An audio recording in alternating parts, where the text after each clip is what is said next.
On a dusty roadside near Willow Creek, a gang of reckless bikers thought they'd found the perfect target for a late-night prank, an old pickup truck parked outside a modest home.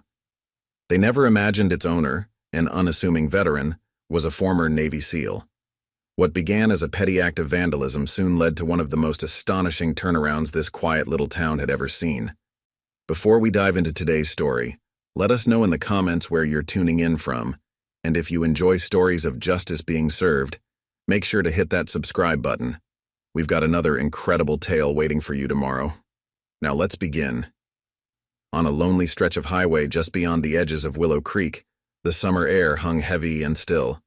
The moon had retreated behind a veil of dark clouds, leaving only the faint glow of distant porch lights and a scattering of aging street lamps to illuminate the roadside.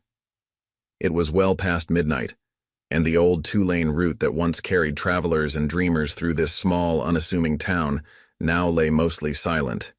A chorus of crickets hummed in the scraggly bushes, and a few tired moths danced around the dull halo of a porch light. This night promised to be like every other, quiet, unremarkable, until a low, predatory rumble broke the stillness. They came in a pack, 6 men on roaring motorcycles, each engine sputtering and snarling like caged dogs. These were members of the Red Scorpions Motorcycle Club, a group known for tearing up back roads and leaving their mark on towns too timid or too tired to protest. They wore patched leather vests and steel-toed boots, their jackets covered in faded insignia and half-legible words that supposedly told stories of past glories. But to the people they passed, they were simply trouble, drifters who thrived on chaos and intimidation. Tonight, they were restless. Having failed to find excitement at the closed pool hall, and with the local diner shutting its doors early, they had gone hunting for mischief. They wanted something to break, something to push around, someone to scare. And that's when they saw it. An old pickup truck parked neatly outside a humble one-story home at the corner of Juniper Road and Bridge Street. From a distance, it hardly seemed worth their time. The paint on the truck's hood had seen better days, and its tires were thick with dust. It didn't look like it belonged to anyone important, just another piece of metal left out in the open, vulnerable to their meddling. Yet the very ordinariness of it all was what appealed to them. They could leave their signature scrawled across its metal skin, break a window or two, and roar off into the darkness without a second thought. This was their calling card, the kind of petty terror that let small towns know who held the upper hand, who was strong and who was weak. They circled the house slowly, engines growling, headlamps cutting through the gloom. Nobody stirred inside. The windows were dark, so they parked their bikes a little ways up the block, not wanting to wake the neighborhood too soon. Walking quietly, helmets off, they approached the pickup. A couple of them chuckled as they imagined the owner's face in the morning. One of them, a stocky man with a skull tattoo on his forearm, pulled out a switchblade. Another dug into his vest pocket and found a small can of spray paint. Someone else ran a hand across the truck's side panel and snickered at the layer of dust. No alarm sounded. No dog barked. The house remained silent and still. If the owner was asleep inside, he gave no sign of hearing their muffled footsteps or the faint hiss of the paint. Carefully, they crouched down, leaving crude symbols on the door, carving shallow scratches along the body. They worked like a team of petty vandals, each finding a small way to leave a mark. It wasn't just about the damage. It was about sending a message. Anyone's property could become their canvas of spite. What they didn't realize, what they couldn't have known, was that the man who owned this truck was no ordinary small-town resident. He was inside that very house, awake, and assessing the situation with a measured calm born of intense training and unshakable resolve. This veteran, whose name was Luke Sanchez, had spent years in the Navy SEAL teams, mastering the art of remaining unseen, unheard, and utterly prepared. He had left the service to find peace here in Willow Creek, to live quietly, to rebuild his life after combat tours he rarely spoke about. But old instincts never fully faded. He had caught the distant rumble of motorcycles minutes earlier, tuned into the subtle shift in the night's rhythm. He moved quietly through his darkened living room, peering through a thin gap in the curtains, and recognized the shape of trouble at once. Luke had chosen Willow Creek for its promise of stillness and the comfort of routine. His days were spent working at a local auto shop, fixing engines and restoring old vehicles to earn an honest living. The truck they were vandalizing meant more to him than just transportation. Every move, his heart steady, his mind calculating. They believed they had found easy prey, just another nameless, faceless victim who would wake up to damage and despair. But Luke Sanchez was not going to cower in anger or shock come daylight. He understood more than anyone that real strength doesn't always announce itself with sound and fury. Sometimes it waits, watches, and prepares to show its true nature when the time is right. And so, as they finished scrawling their insults, denting the metal and chipping the paint, the Red Scorpions had no idea what awaited them.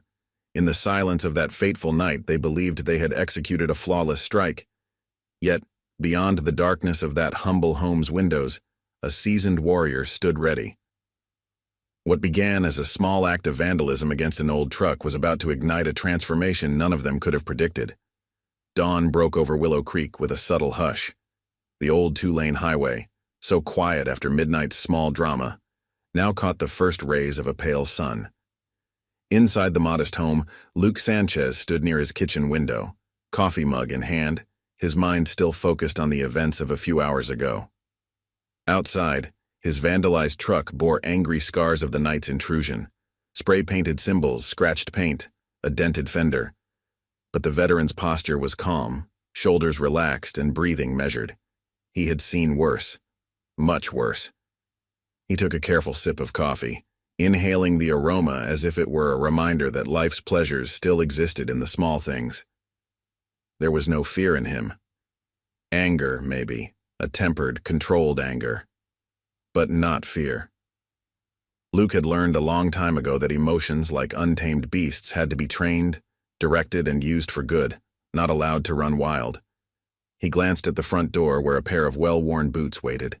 He would go out there, face the damage, and find a way forward. That's what he did. He solved problems. He adapted. He overcame. Before he stepped outside, he took a moment to think about Willow Creek and why he had chosen this quiet place.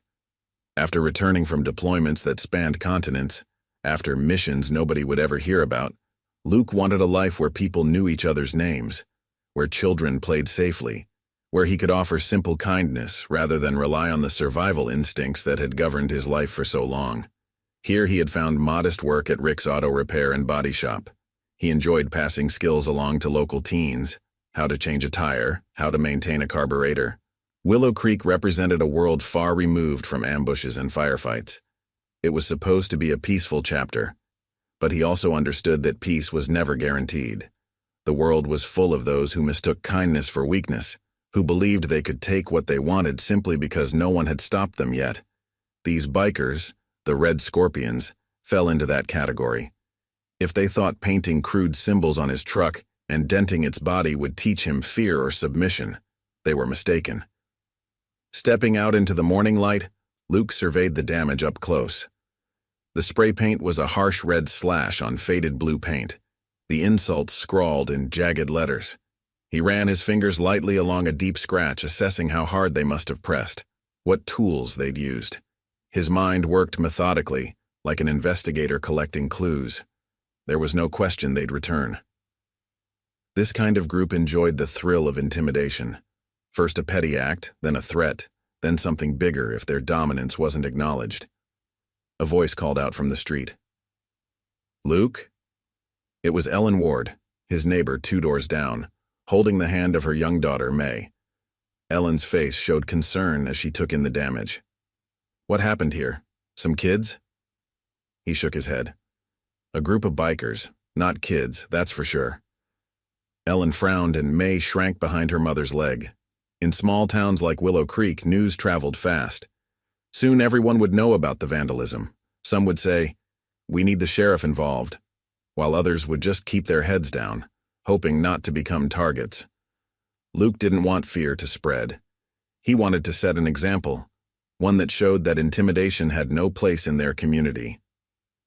"I'll handle it," he said quietly, offering Ellen a reassuring nod. It wasn't bravado. It was a statement of fact. He got to work immediately, starting with the basics. He fetched a bucket of soapy water and a rag, attempting to remove the spray paint before the sun baked it onto the surface. Some of the paint began to smear, turning into an ugly pinkish stain. He'd need stronger solvents later, maybe a full repaint. The dents would take more effort. He might have to bring the truck down to Rick's shop, maybe replace the panel entirely. But material things could be fixed. What mattered more was how the town would respond.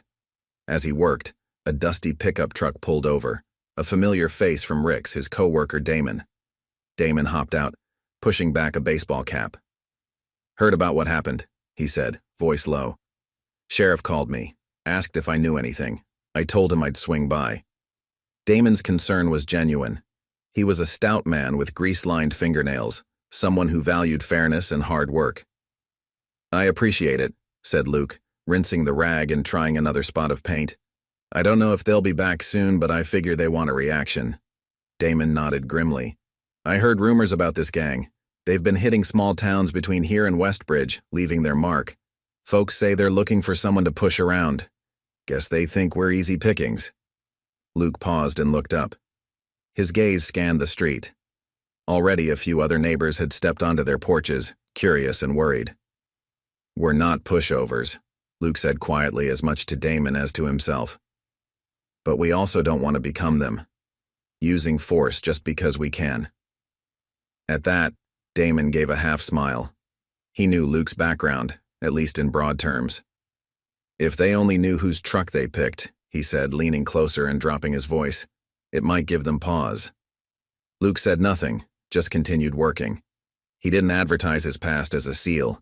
He'd never considered it a tool for intimidation, just a part of his life experience. But he also wasn't naive. The presence of the Red Scorpions raised a question. How far would they go if challenged? They must have been testing the waters. Maybe next time they'd slash tires or break windows. Eventually they might show up in broad daylight and threaten not just property, but people. He considered calling the sheriff. Sheriff Miller was a decent man, but with a department small and stretched thin, the best he could probably do was file a report, maybe ramp up patrols. The Red Scorpions would likely just avoid the main roads until the heat died down. No, this required a different approach. One that didn't rely solely on external authority, but on showing these intruders that Willow Creek wasn't going to roll over and beg for mercy.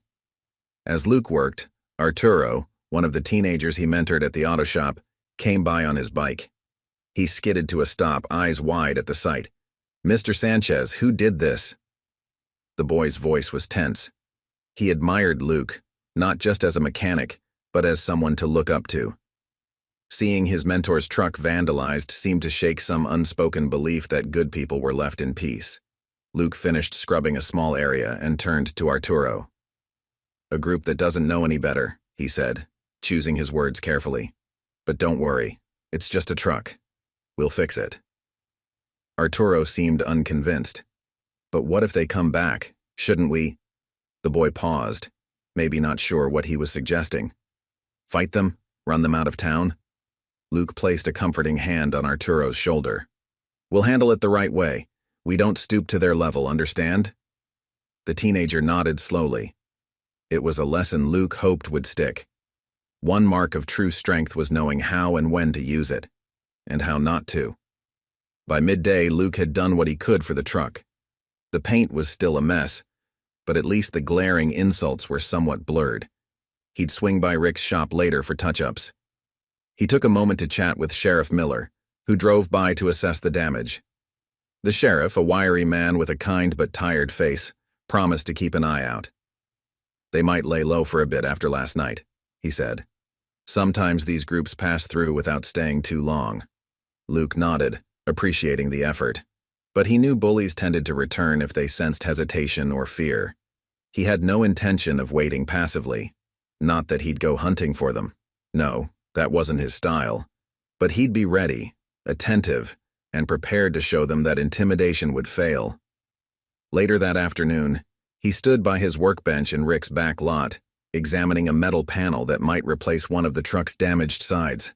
As he measured and planned, he overheard two locals muttering about the Red Scorpions. Rumor had it they were drinking at a roadside bar a few miles out. Luke imagined them bragging about their handiwork, expecting to spread fear. Let them talk, he thought. Talking didn't make them strong. Actions did. He considered his options. One approach could be a conversation, confronting them calmly, making it clear he knew what they'd done. Another was simply showing them by deed that if they escalated, he would respond firmly. And there was a third option, leading by example, rallying the community to stand together so no single person felt isolated and afraid. Luke was fond of that approach. A united front of neighbors made a stronger statement than any threat. Even as he planned his response, Luke never lost sight of what truly mattered. He had come to Willow Creek to build a life centered on respect and kindness, not fear and violence. He would not abandon that principle because some rowdy gang challenged it. Instead, he would rise to the occasion, revealing the depth of his character, shaped by discipline and experience. His time in the SEAL teams had taught him that physical prowess was just one facet of strength. Mental resilience, emotional stability, and moral clarity mattered just as much, often more. And so, by the time the sun dipped low and the sky turned a soft orange, Luke had formed a quiet resolution. He would let the Red Scorpions know that their game was over before it truly began. He wouldn't threaten them outright or stoop to childish displays of aggression. He would show them a different kind of power, a calm, unwavering readiness, backed by skills they couldn't fathom.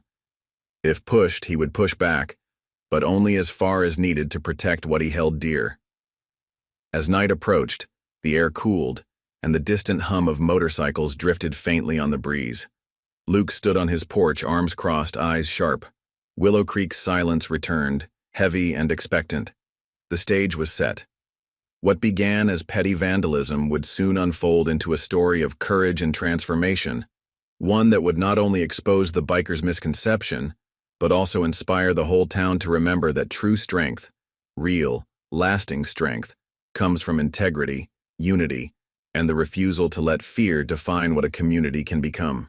The next evening, as Willow Creek's dusty streets surrendered once again to the cool hush of twilight, Luke Sanchez prepared quietly. He wasn't planning an ambush or setting traps, none of that. Instead, he reinforced the boundaries of his world in subtle, telling ways. After finishing his shift at Rick's Auto Repair, Luke picked up a few supplies, a stronger cleaning solvent to remove the lingering paint from his truck, and a couple of small spare parts to replace what had been damaged. The repairs would restore his vehicle's appearance, but more importantly, they symbolized his refusal to let intimidation win. He would return his truck to its old, reliable self, letting the vandal's handiwork fade away as if it had never mattered. The people of Willow Creek took note. As Luke worked in Rick's lot under a single hanging lamp, curious passers-by slowed down. A few offered quiet words of support or asked if he needed help. Luke thanked them and shook his head, insisting he was fine. He appreciated their concern. It meant they weren't letting fear worm its way into their hearts. They were worried, yes, but not panicked. He wanted them to understand that while the Red Scorpions might have swaggered in with loud engines and empty threats, the town itself held an untapped strength. Good people willing to stand together. With his truck mostly restored, at least to a presentable state, Luke hopped in and took a short drive through the outskirts of town. The engine purred smoothly. He noted familiar landmarks: the faded billboard for a defunct roadside attraction, the abandoned grain silo that hadn't seen use in decades, the old bridge that creaked under passing pickups but held steady year after year. Willow Creek had its scars and weak spots, but it also had a quiet resilience that reminded Luke of well-tempered steel. Even after trauma, it could be shaped back into something strong. He took a detour toward the Roadhouse bar a few miles beyond the town limits, where the Red Scorpions had reportedly been hanging around.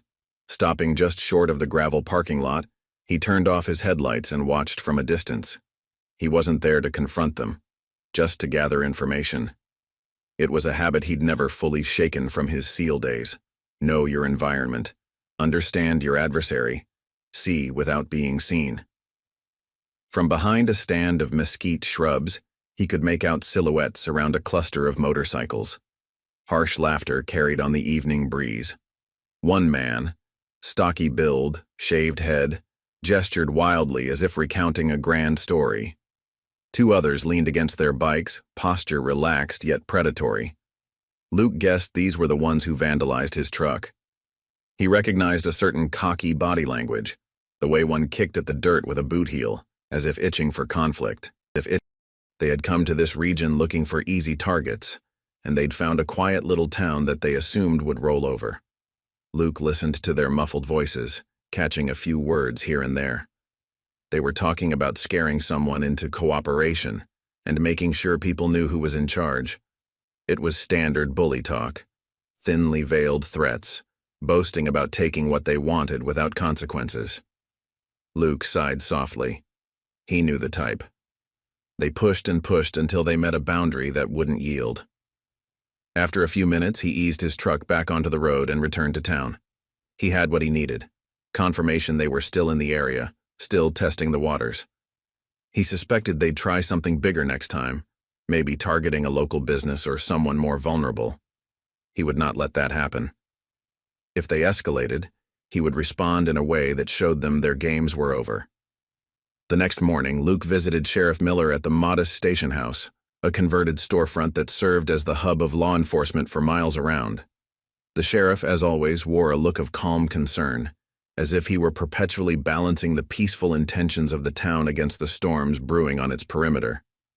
"They're still out there," Luke said, sitting across from Miller's cluttered desk. "Any more complaints or odd sightings since last night?" Miller tapped a pen thoughtfully. "A rancher west of here mentioned he found tire tracks near his property line this morning. Nothing damaged yet, just the sense they were scoping the place. I've increased patrols, but with my limited manpower, I can't keep an eye on every back road." "I understand," Luke replied. "I'm not asking for an army. Just know that if it comes down to it, I'm prepared to step in. I can't sit by and watch these guys terrorize the community." Miller raised an eyebrow. He knew Luke was a veteran but didn't know the full extent of his background. "I'm not encouraging vigilante action," he said carefully, "but I appreciate that you care about Willow Creek. These folks," he paused, choosing his words, "they've never faced much opposition. They thrive on fear." Luke nodded, his expression steady. "And when fear doesn't work, what's left?" The sheriff didn't answer right away. He knew that question had many layers. Instead, he told Luke to keep him informed and to stay safe. They parted with a handshake, each man understanding the other in a way that didn't require lengthy explanations. Over the next few days, Luke discreetly prepared. He didn't set traps or launch a campaign of intimidation. Instead, he spread calm. He talked to his neighbors, reassuring them that they needn't panic. He offered to check in on the elderly couple down the street if they ever heard strange noises at night. He spoke with Damon and Rick at the shop, making sure everyone understood the importance of staying level-headed. Fear would not take root here. In the evenings, he maintained a quiet watch from his porch, sipping water or coffee, gazing into the night. If the Red Scorpions did attempt something else, he'd be ready. He had resources at his disposal that they couldn't imagine. Not high-tech gear or an arsenal of weapons, but training, discipline, and an unwavering moral compass. He understood the art of restraint, as well as the art of action. Sometimes he thought back to his time as a SEAL.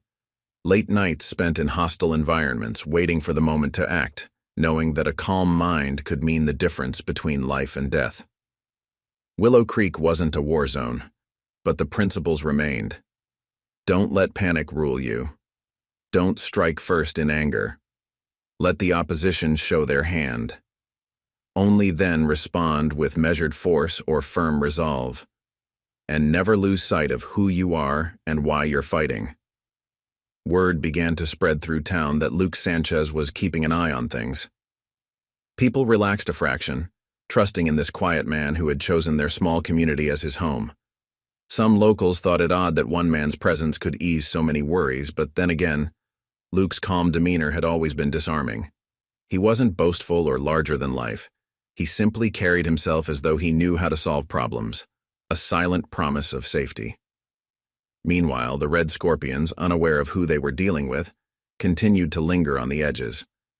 They probably assumed Luke's silence meant they'd intimidated him into submission. Maybe they expected him to run crying to the sheriff, or perhaps to leave town entirely. Instead, he stayed put, going about his routines, making small improvements, and showing no sign of fear or anger. This quiet defiance could not last forever. Eventually, the bikers would want to test the boundaries more directly. Perhaps they'd return at night, try to corner Luke at his home, or challenge him face-to-face in broad daylight. However they chose to escalate, Luke would be ready. And when that moment came, he wouldn't respond with the empty bravado they expected. He'd give them something else entirely, a lesson in what true strength looks like when it stands its ground. For now, though, Willow Creek held its breath, sensing the tension beneath the surface. The whole town had been drawn into a slow-burning confrontation that might spark into a blaze at any moment. In his quiet preparations, in his gentle counsel to neighbors, and in the subtle message of his restored truck, Luke was forging a new narrative, one where their community would not be defined by those who tried to prey upon it, but by the resilient spirit of the people who lived there. And so, night after night, he watched and waited. The next chapter of this story would test not only his resolve but the values he had come to cherish.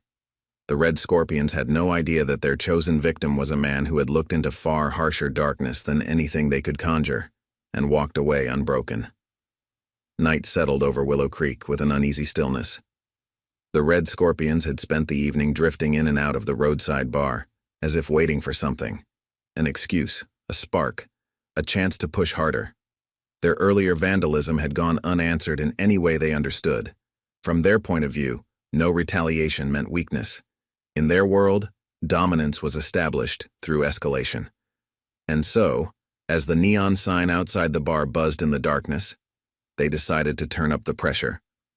A little past 10, 3 of them rode toward the center of town. They kept their engines at a low rumble, lights off until they crossed the first intersection. Their destination, the corner store run by Carl and Linda Jensen, an older couple who had served the community for over 30 years. The store still had a few customers inside, neighbors picking up late-night snacks, a farmer grabbing something before an early start the next morning. The Scorpions parked their bikes at the curb, bold and unhurried. Inside the store, Carl was ringing up a small purchase when he noticed a sudden hush as people glanced out the windows. The 3 bikers stood just outside, arms crossed, faces partially hidden under dark bandanas. One reached forward and tapped on the glass, leaving a greasy smudge. Carl's hand hovered over the register keys, heart pounding. He was a proud man, but not a fighter. His wife peered from the stockroom door, eyes full of worry.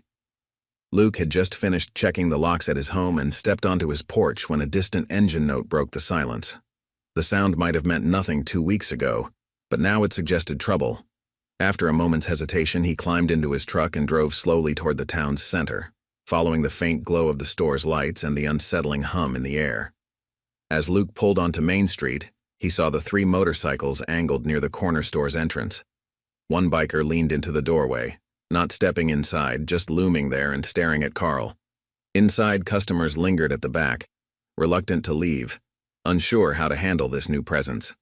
Luke parked on the opposite side of the street, leaving his headlights on to cast a long beam across the pavement. The bikers turned, noticing the sudden illumination.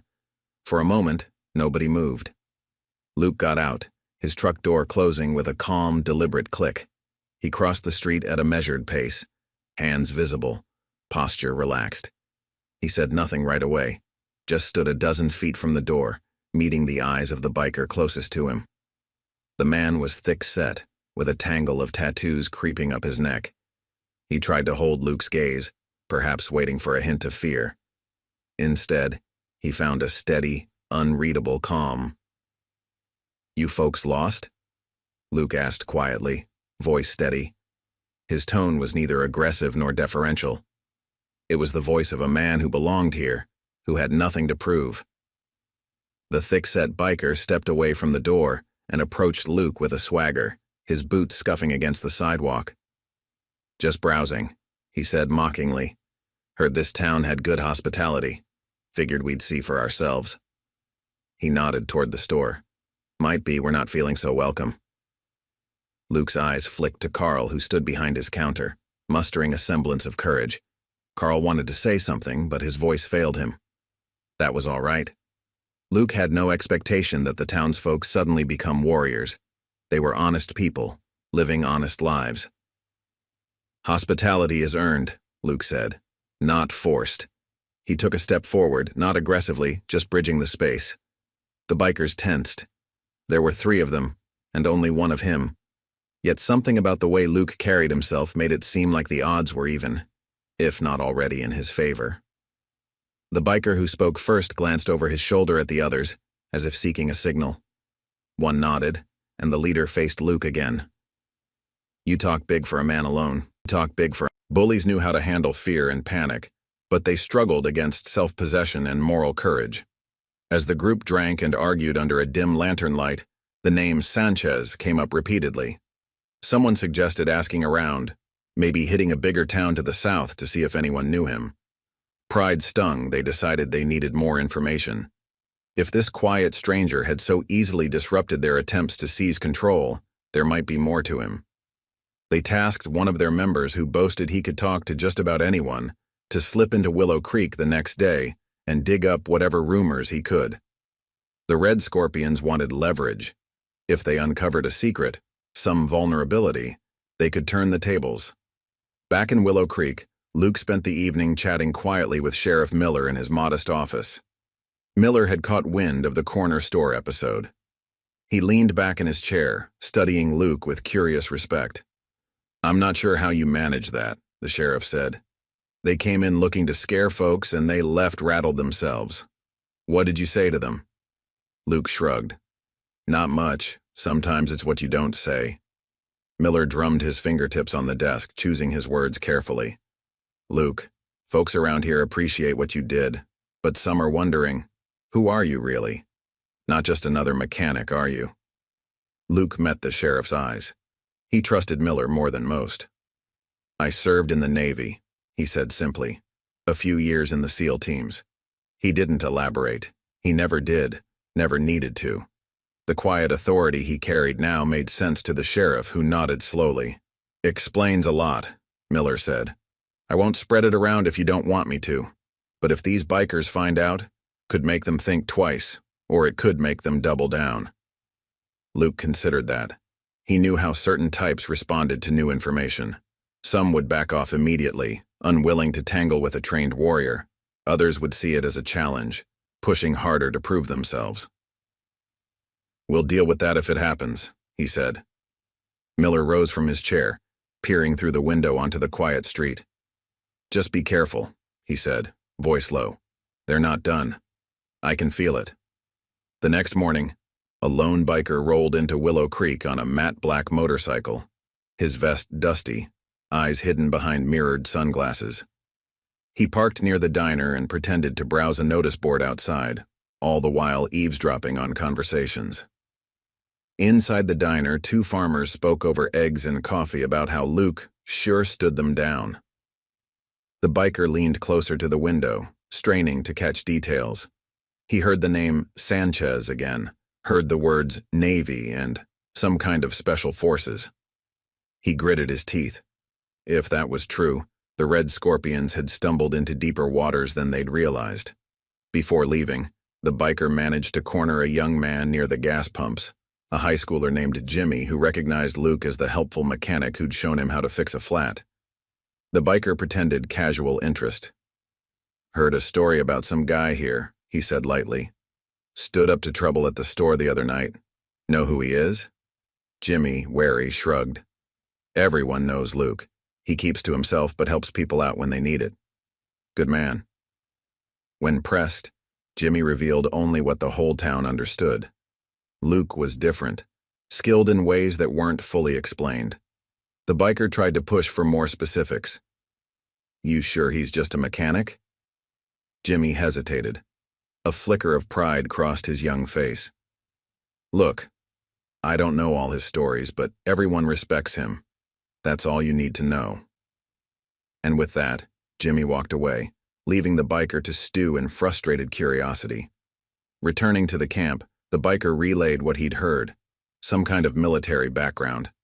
possibly special operations. Instantly, a hush fell over the group.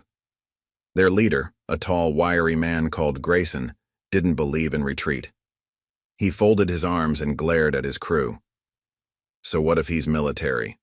He's one man. He paced near their bikes, voice growing louder. We didn't come here to be shown up by some do-gooder who thinks he's untouchable. The others muttered agreement, though a few looked uneasy.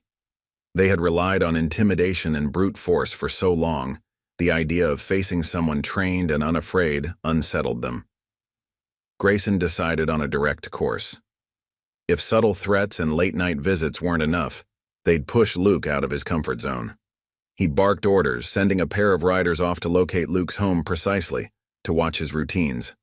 Another was told to figure out if Luke had family around, any weak spot to exploit. They would find leverage or create it. Luke's calm might have unnerved them, but Grayson refused to consider retreat. Bullies knew how to handle fear and panic, but they struggled against self-possession and moral courage. As the group drank and argued under a dim lantern light, the name Sanchez came up repeatedly. Someone suggested asking around, maybe hitting a bigger town to the south to see if anyone knew him. Pride stung, they decided they needed more information. If this quiet stranger had so easily disrupted their attempts to seize control, there might be more to him. They tasked one of their members who boasted he could talk to just about anyone to slip into Willow Creek the next day and dig up whatever rumors he could. The Red Scorpions wanted leverage. If they uncovered a secret, some vulnerability, they could turn the tables. Back in Willow Creek, Luke spent the evening chatting quietly with Sheriff Miller in his modest office. Miller had caught wind of the corner store episode. He leaned back in his chair, studying Luke with curious respect. "I'm not sure how you manage that," the sheriff said. "They came in looking to scare folks and they left rattled themselves. What did you say to them?" Luke shrugged. "Not much. Sometimes it's what you don't say." Miller drummed his fingertips on the desk, choosing his words carefully. "Luke, folks around here appreciate what you did, but some are wondering, who are you really? Not just another mechanic, are you?" Luke met the sheriff's eyes. He trusted Miller more than most. "I served in the Navy," he said simply. "A few years in the SEAL teams." He didn't elaborate. He never did, never needed to. The quiet authority he carried now made sense to the sheriff, who nodded slowly. "Explains a lot," Miller said. "I won't spread it around if you don't want me to. But if these bikers find out, could make them think twice, or it could make them double down." Luke considered that. He knew how certain types responded to new information. Some would back off immediately, unwilling to tangle with a trained warrior. Others would see it as a challenge, pushing harder to prove themselves. "We'll deal with that if it happens," he said. Miller rose from his chair, peering through the window onto the quiet street. "Just be careful," he said, voice low. "They're not done. I can feel it." The next morning, a lone biker rolled into Willow Creek on a matte black motorcycle, his vest dusty, eyes hidden behind mirrored sunglasses. He parked near the diner and pretended to browse a notice board outside, all the while eavesdropping on conversations. Inside the diner, two farmers spoke over eggs and coffee about how Luke sure stood them down. The biker leaned closer to the window, straining to catch details. He heard the name Sanchez again, heard the words Navy and some kind of special forces. He gritted his teeth. If that was true, the Red Scorpions had stumbled into deeper waters than they'd realized. Before leaving, the biker managed to corner a young man near the gas pumps, a high schooler named Jimmy who recognized Luke as the helpful mechanic who'd shown him how to fix a flat. The biker pretended casual interest. "Heard a story about some guy here," he said lightly. "Stood up to trouble at the store the other night. Know who he is?" Jimmy, wary, shrugged. "Everyone knows Luke. He keeps to himself but helps people out when they need it. Good man." When pressed, Jimmy revealed only what the whole town understood. Luke was different, skilled in ways that weren't fully explained. The biker tried to push for more specifics. "You sure he's just a mechanic?" Jimmy hesitated. A flicker of pride crossed his young face. "Look, I don't know all his stories, but everyone respects him. That's all you need to know." And with that, Jimmy walked away, leaving the biker to stew in frustrated curiosity. Returning to the camp, the biker relayed what he'd heard. Some kind of military background. Possibly special operations. Instantly, a hush fell over the group. Their leader, a tall, wiry man called Grayson, didn't believe in retreat. He folded his arms and glared at his crew. So what if he's military? He's one man. He paced near their bikes, voice growing louder. "We didn't come here to be shown up by some do-gooder who thinks he's untouchable." The others muttered agreement, though a few looked uneasy. They had relied on intimidation and brute force for so long, the idea of facing someone trained and unafraid unsettled them. Grayson decided on a direct course. If subtle threats and late-night visits weren't enough, they'd push Luke out of his comfort zone. He barked orders, sending a pair of riders off to locate Luke's home precisely, to watch his routines. Another was told to figure out if Luke had family around, any weak spot to exploit. They would find leverage or create it. Luke's calm might have unnerved them, but Grayson refused to consider retreat. He heard them before he saw them. 3 bikes again, though he suspected more lurked nearby. They came into view slowly, headlamps sweeping across lawns, illuminating the outlines of mailboxes and trash bins.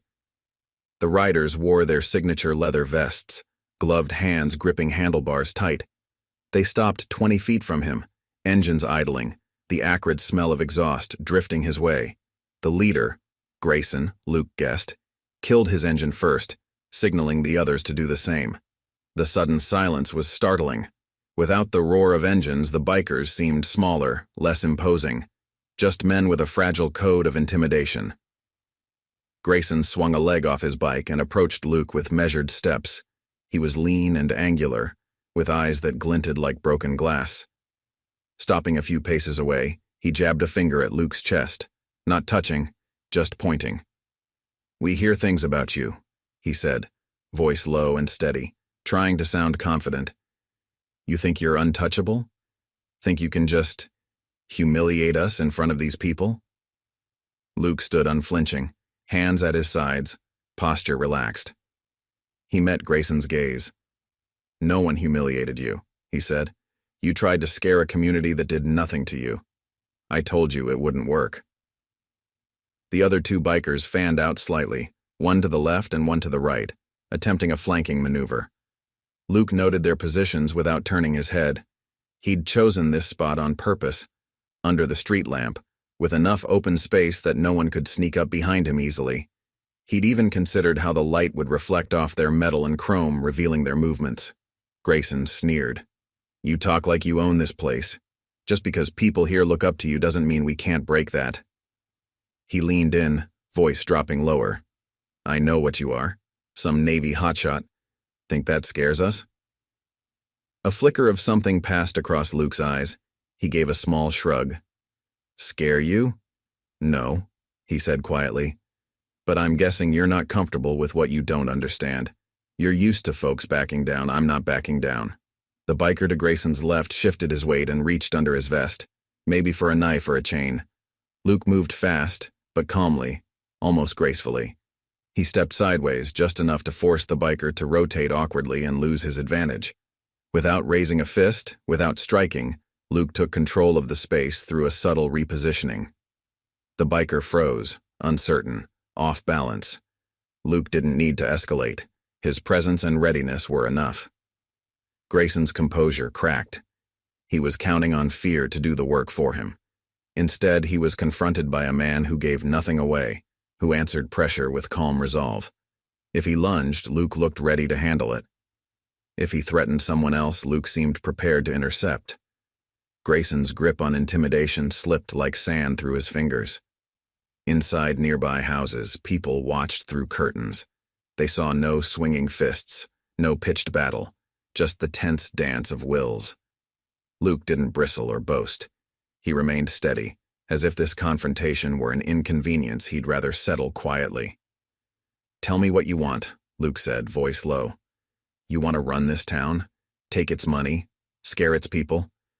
None of that's going to happen." The biker on the right muttered something under his breath. Frustration, disbelief. Grayson shook his head angrily. "You think you're going to stop us all by yourself?" Luke's response was simple, almost kind. "I'm not by myself. This town stands together. I just happen to be the one out front right now." That subtle assertion, "this town," hinted at the unity the Red Scorpions lacked.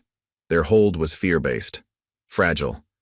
Luke represented the opposite, a quiet, collective resilience. If they attacked him, they'd lose more than a showdown. They'd confirm they were weaker than one man's courage and a community's support. Grayson's jaw tightened. He wanted a fight to prove a point, but instinct warned him against it. He tried one last angle. "We could burn something down. Take something dear, so you know we mean business." Luke's eyes cooled to steel. He let a measured silence stretch before answering. "You could try," he said, each word deliberate. "But understand this. I won't let you hurt these people. If you escalate, you'll find me between you and them. Every single time. No bravado, just a promise." In that moment, Grayson realized Luke's confidence came from a place beyond training or reputation. It came from conviction. Against that, intimidation had no traction. It was like throwing pebbles at a cliff face. The two other bikers glanced at each other uneasily. They had expected to corner Luke, rattle him, maybe force him into a desperate move. Instead, they stood in a spotlight of their own making, with Luke's calm presence revealing every insecurity in their approach. Grayson swore under his breath, grabbed his bike's handlebars, and kicked the engine over. The roar broke the silence. The others followed, and the three of them rolled away, shooting glares that failed to sting. Luke watched them go without moving, letting the night swallow their noise and fury. When he finally turned and headed back to his porch, a sigh escaped him. It wasn't relief. He'd never doubted his ability to stand firm, but a sadness that it had come to this. Grown men trying to carve power out of someone else's fear. Still, no one was harmed, and the bullies departed emptier than before. Inside the neighboring houses, people breathed easier. Some felt admiration, others just gratitude. Luke had shown once again that strength doesn't require cruelty, and that standing your ground with dignity can unravel intimidation better than any shouted threat. As the engines faded into the distance, Luke sat on his porch step, elbows on knees, thinking. The Red Scorpions might return, or they might drift elsewhere, searching for easier prey. Either way, Willow Creek had seen the truth. A single individual, rooted in principle and confidence, could hold firm against a show of force. With that knowledge, fear loosened its grip on the community's heart. The night after their last standoff with Luke, the Red Scorpions gathered in a dimly lit clearing on a deserted back road. Their faces were set in grim lines, each man leaning against his motorcycle, arms folded or fists clenched. They had tried intimidation once again, and once again it had slipped through their grasp like dry sand. Grayson paced at the center of the circle, boots scuffing the dirt. He hated the quiet that had followed their confrontation with Luke Sanchez. He needed anger, shouts, something he could mold into renewed cruelty. Instead, he found only a hollow silence. One of the bikers, a burly figure named Trent, finally broke it. "We going back there or what? This is starting to feel pointless." Nobody answered immediately. They all knew what Trent meant. Every attempt to provoke Luke had ended the same way, with his calm resolve standing as a wall they couldn't breach. Where they expected fear, they found patience. Where they tried to force a reaction, they got silence. The community's refusal to panic only deepened the gang's frustrations. If Willow Creek wouldn't bend, what would they accomplish by hanging around? A younger member, Cole, stood off to the side, arms crossed. He'd joined the Scorpions looking for respect, a way to be part of something bigger. But now he saw only a group of men who had lost their edge, humiliated by a lone veteran. The more he thought about it, the more he began to question what the gang's strength really meant. Slashing tires, scrawling insults, looming in doorways. These acts had seemed bold once, but now they felt empty. Wasn't strength about achieving something worthwhile, not just forcing others to cower? Grayson tried to rally the troops with a snarl. "So we backed off a couple times, big deal. That man's all alone out there."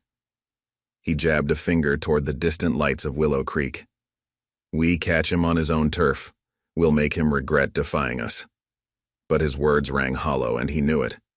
Luke's home turf was exactly where they'd confronted him, under lamplight, in front of the whole town's silent watch. Each time, Luke acted like he knew the script ahead of time, responding with poise that left them grasping at straws. A tall, lean biker cleared his throat. "What's the end game, Grayson? We don't get any money here, no real loot. Just our pride. But how long do we chase a pride that keeps slipping away?" Grayson glared, but even he couldn't muster the fire needed to shut down the dissent. He sensed something changing. This was supposed to be easy. Roll in, push the locals around, maybe extract some favors, leave their mark and ride off richer and more feared. Instead, they lingered, looking foolish before a quiet man who never raised his voice. Worse still, the town hadn't cracked under their presence. If anything, it seemed more unified. Luke's calm had spread like ripples in a pond. People watched from their windows, less afraid each time the bikers failed to break him. Cole listened to the others grumbling. He thought back to Luke's demeanor. No bragging, no insults, just a quiet message. "You won't succeed here." Something in that resonated with Cole. He'd always believed that power came from muscle and threats. But Luke's power felt different. It came from self-assurance, from a skill set earned the hard way, and from an unshakable moral core.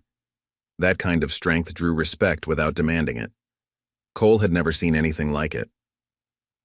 Back in Willow Creek, unaware of the gang's internal strife, Luke simply went about his routines. He helped Damon at the shop, chatted with neighbors over small repairs, and kept a watchful eye on the outskirts of town. He encouraged people not to give in to worry or anger.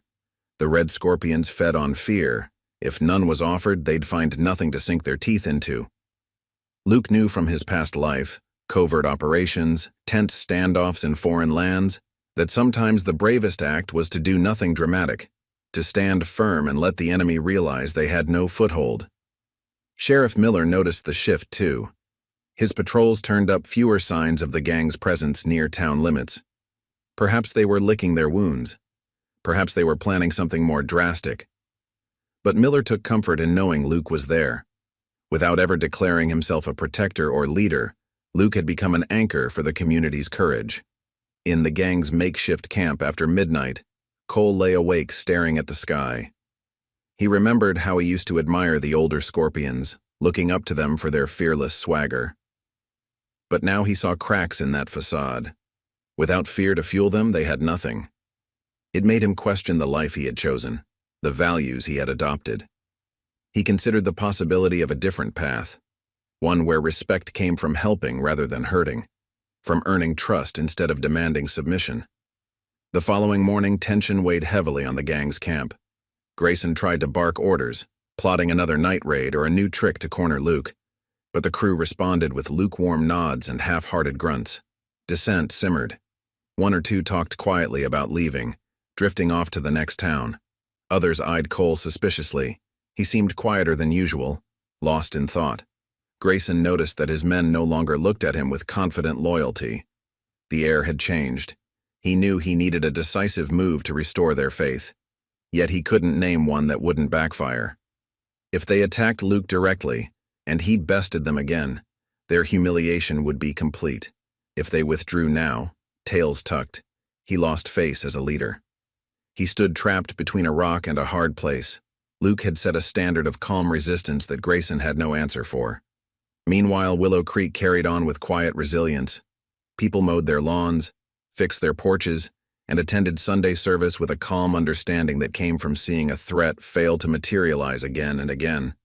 If the gang thought prolonged tension would break their spirits, they were wrong. This town had learned a new form of strength from Luke's example, the power of patient defiance and community trust. Cole, biting his lip, made a decision in secret. He would seek Luke out.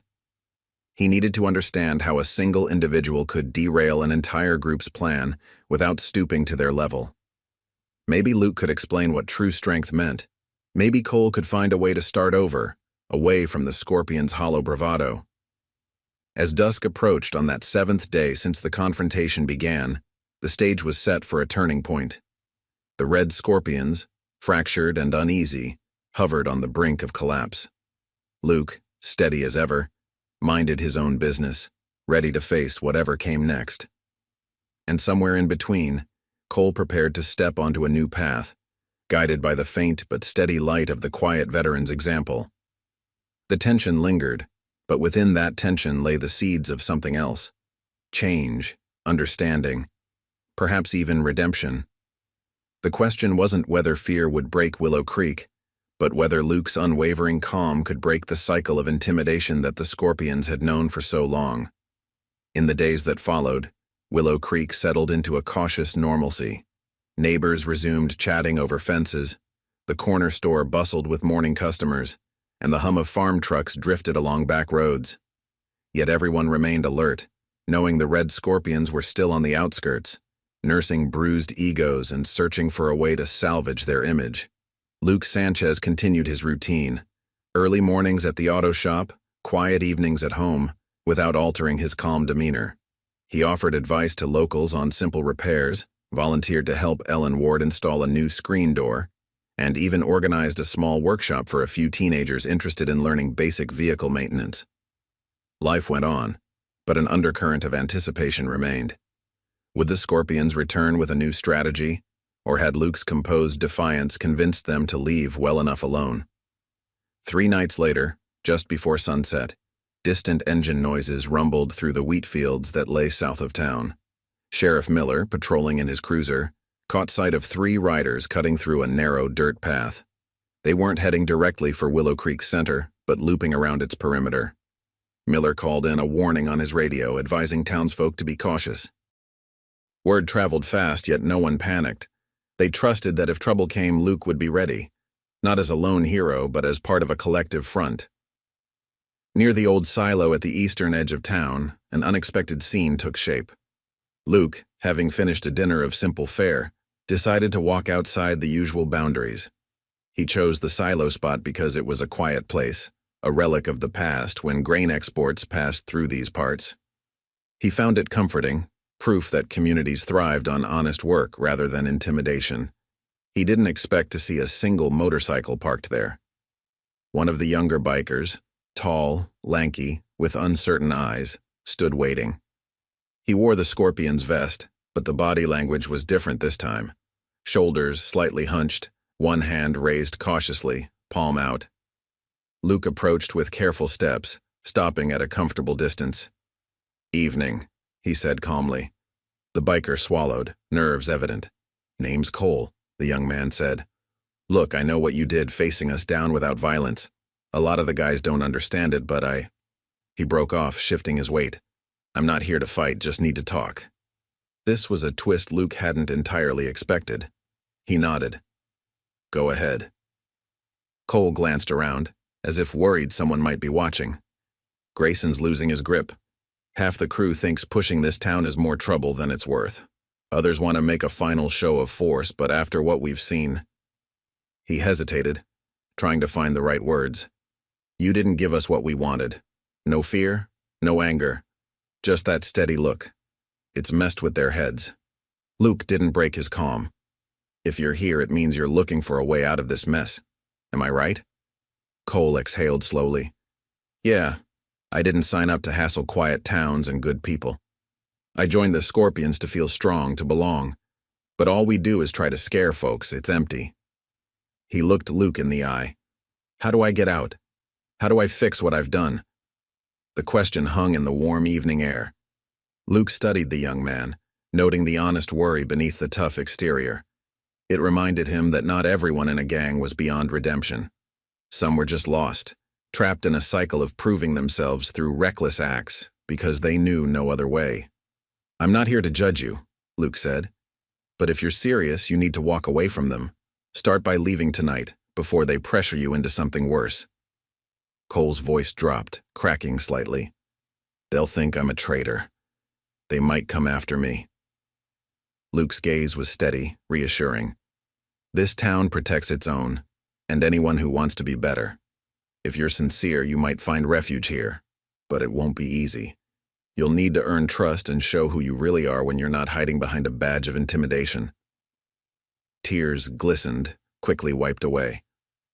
"I can do that," Cole said. He reached into his pocket and pulled out a small rag, slowly removing the scorpion patch from his vest. He held the patch out as if discarding a piece of his old identity. Luke didn't take it, just nodded approval. Cole tucked it away, shaking slightly with relief. Suddenly, headlights appeared in the distance, 2 motorcycles approaching. Cole stiffened. "They're looking for me," he whispered. "If they find me here talking to you." Luke stepped forward, placing himself between Cole and the approaching bikes. "Stand behind me. Stay quiet," he said calmly. He hadn't planned on a redemption scenario tonight, but if this could defuse tensions, he'd embrace it. The 2 riders slowed as they spotted Luke's silhouette. They recognized him instantly and cursed under their breath. One revved the engine. "Seen a skinny kid around?" the rider demanded. "Supposed to meet us here." Luke considered his words. "Why don't you head back?" he suggested softly. "Nothing here for you." The second rider tried to bluster. "We're not leaving without answers." Luke made a point of gazing beyond them, as if unimpressed by their presence.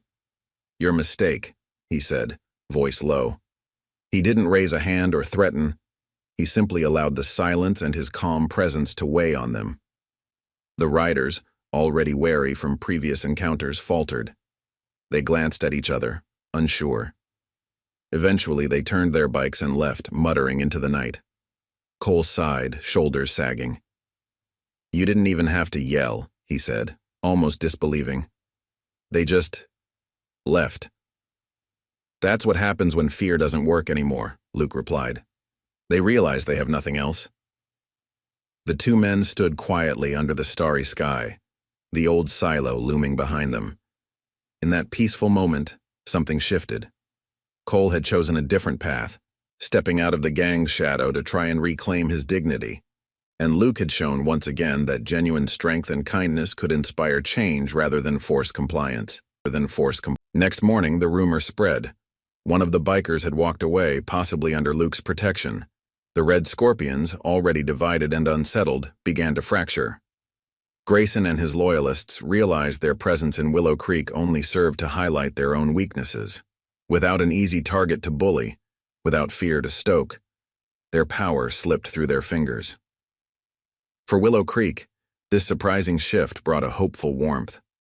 Ellen Ward delivered fresh bread to Luke's porch with a quiet smile. Sheriff Miller noted fewer sightings of the gang at the town's edges. Arturo at the auto shop asked Luke if the rumors were true, that a biker left the gang, choosing self-respect over intimidation. Luke just nodded thoughtfully, impressed by how a single act of understanding could unravel chains of fear that had bound people together in ugliness. Cole, now a stranger to the life he once led, found quiet work cleaning up at Rick's auto shop. He moved carefully, speaking softly, learning how to live without the false armor of bravado. In him, the community saw proof that even those who once threatened their peace could become better versions of themselves with patience and guidance. In the end, the Red Scorpions' attempt to dominate Willow Creek had backfired. They arrived expecting to crush a quiet town, only to discover a quiet man who refused to be shaken. Through Luke's example and the town's solidarity, fear never took root. Instead, the gang's presence served as a catalyst for renewed unity, and, unexpectedly, an opening for one lost individual to find a new beginning. Even as the Scorpions scattered and faded from the region's dusty roads, the lesson remained clear. Real strength needs no shouting match, no show of force. It stands firm like an old oak, offering shelter, challenging those who rely on intimidation to rethink their ways. And that ultimately left Willow Creek stronger than any gang could ever understand. At dawn, Willow Creek awoke to a calm morning breeze and a sense of quiet expectation. Everyone knew the Red Scorpions had lost their foothold, yet they lingered at the edges of town. Cole's defection a day earlier had shaken their fragile unity. Now, many in the gang saw little point in staying where they earned neither respect nor fear. Restlessness brewed among them, each member wrestling with pride and the growing desire to cut their losses. Grayson, still their nominal leader, stood by his motorcycle, watching a hazy sunrise blur the line between fields and sky. His crew milled around uncertain. Fewer than half seemed committed to continuing. The rest murmured about heading for the highway, finding a new mark, maybe a place where people didn't band together behind a single quiet man. As the morning's light sharpened, they decided on one last move.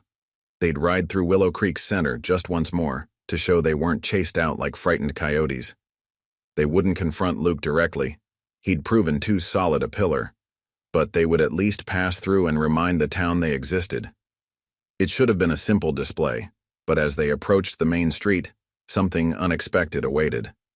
Townspeople had stepped outside their homes not in panic but in a subtle show of unity. They didn't block the road. They simply stood on porches, leaned against fences, and watched. Families, shopkeepers, the old couple who ran the corner store, all stood calmly, shoulders straight, eyes forward.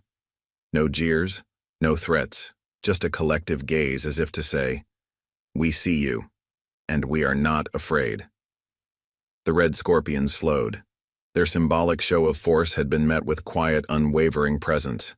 They glanced at each other, unsettled. A heavy silence lay over the street as they passed. A few looked down at their handlebars, avoiding the resolute eyes of a community that would not be broken. Luke Sanchez was there too, standing beside Rick's auto shop, arms crossed lightly over his chest, his face as calm as ever. He didn't need to say anything. His presence said it all.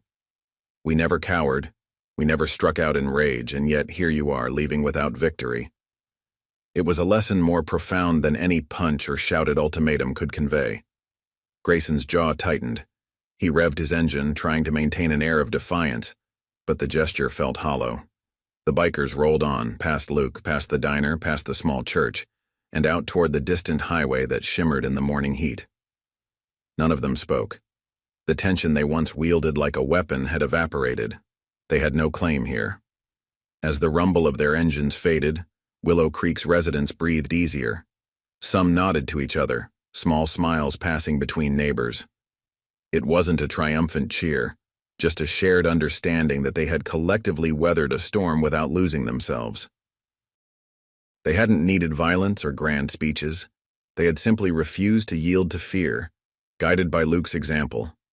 After the bikers disappeared beyond the horizon, Cole emerged from Rick's back lot, where he'd been working quietly for the past few hours. He'd chosen to stay behind, leaving the Scorpion's patch behind him. He still looked uncertain, like a traveler who'd just set foot on unfamiliar soil, but he also seemed lighter, relieved. Luke approached him, offering a simple nod. "They're gone," Luke said. Cole nodded, eyes darting to the townspeople who began returning to their daily routines. "I never knew it could end like that," he murmured. "No big showdown, just them leaving." Luke's voice was quiet. "Sometimes strength is best shown by what you refuse to give away. Your fear, your principles, your peace. You don't need to fight if you never let them force you onto their terms." Cole absorbed this, standing in the shadow of the shop. He understood now that what he'd seen in Luke was a kind of inner armor, forged from discipline, experience, and moral clarity.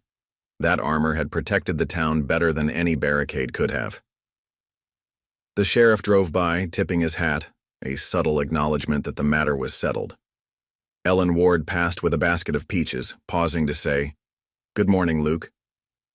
"Good morning, Cole." Her tone held only warmth, no suspicion. The corner store reopened its doors with a gentle chime, and the aroma of fresh coffee drifted into the street. In the weeks that followed, rumors spread of the Red Scorpions dissolving into smaller groups, drifting aimlessly. Without the confidence gained from easy victories, their members saw no reason to stick together. Meanwhile, Willow Creek grew stronger and more confident. People referred to those tense days as a time they learned what quiet unity and moral firmness could accomplish. Cole helped Rick in the shop, learning to fix engines and tune carburetors. Sometimes he joined Luke on small maintenance projects around town. He didn't try to explain his old life too much. No one demanded it. Instead, he proved himself with honest work and respectful silence, gradually earning trust. He learned from Luke's steady example, understanding that real strength and respect are earned through patience, integrity, and service to others. Luke never needed to declare his past as a Navy SEAL publicly. Most folks knew or guessed, but it didn't define him. What defined him was his choice to use his skills and confidence not to dominate others, but to stand as a guardian of peace. In doing so, he taught everyone, former enemies included, that courage and kindness are not opposites. They are often two sides of the same coin. As summer deepened, the fields surrounding Willow Creek flourished, and travelers passing through found a tight-knit community that welcomed strangers with polite smiles. In quiet moments, Luke would sit outside at dusk, watching the sunset burn red and gold over the horizon. He felt gratitude for this place, for the lesson they'd all shared, that real, lasting strength never bows to fear, and that redemption is always possible, even for those who once rode in with the aim of tearing a peaceful world apart. The storm had passed. The red scorpions were gone. And in the soft twilight, Willow Creek stood stronger than ever before. As summer's warmth gave way to the gentle hues of autumn, Willow Creek thrived in its steady rhythm. The scars left by the red scorpion's intrusion were faint memories now. People still spoke of that strange chapter in low tones, how a quiet mechanic who'd once been a Navy SEAL faced down trouble without swinging a fist. The story carried a humbling lesson, inspiring pride rather than fear. Luke Sanchez continued his work at Rick's auto shop, guiding young apprentices who had found a role model in his calm patience. Arturo perfected his wrenching technique, beaming whenever Luke offered a nod of approval.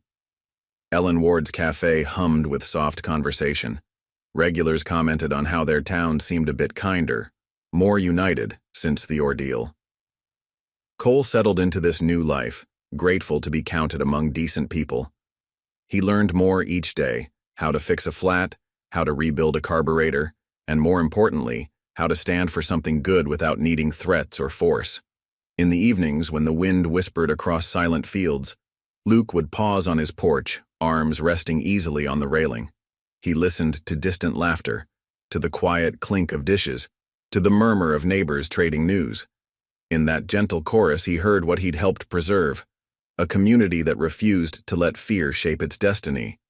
And so Willow Creek continued, forever changed, yet comfortingly familiar, proving that sometimes the bravest hearts simply stand firm and refuse to break.